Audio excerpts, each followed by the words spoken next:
capital has voted till about 5 p.m. The Election Commission of India figures suggested that Delhi could have voted in record numbers.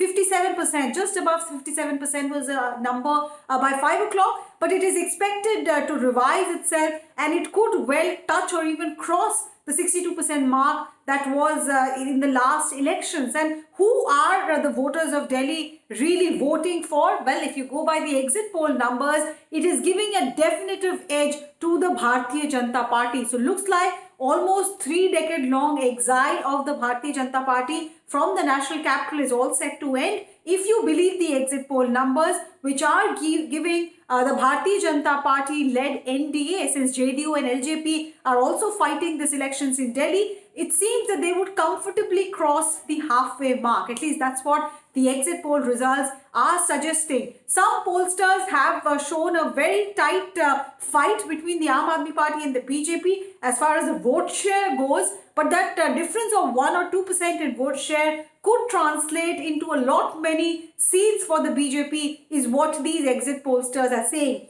Most are not really giving anything for the Congress party to cheer about.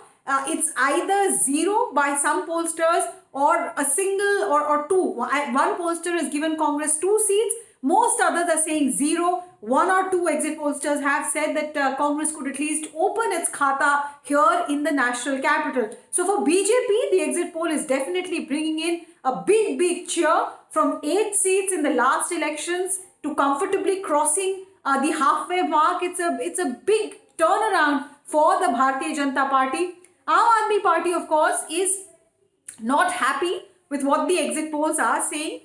They are still waiting for the result day on the 8th, pointing out that in the recent past, exit polls have got it wrong. So Aam Aadmi Party is still holding on to its horses. They've ran a very aggressive campaign. Even on the day of the poll, they have repeatedly complained of violation by the BJP. They've called in the Delhi police.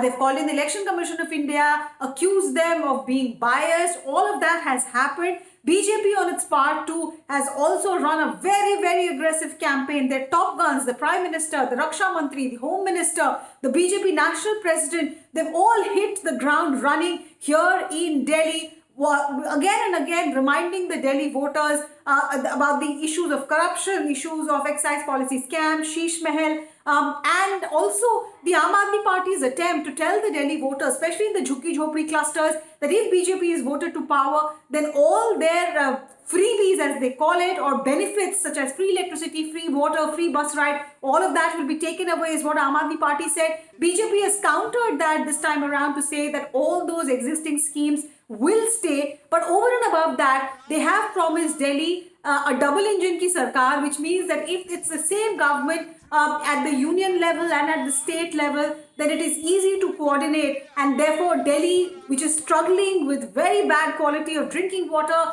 very poor quality of water in river Yamuna, and of course the air that we all breathe, hazardous is what we can say. So BJP has promised that if it is voted to power in the national capital, then all of these issues would be taken care of. Well, the exit poll seems to suggest that Delhi voters have bought this idea of the BJP.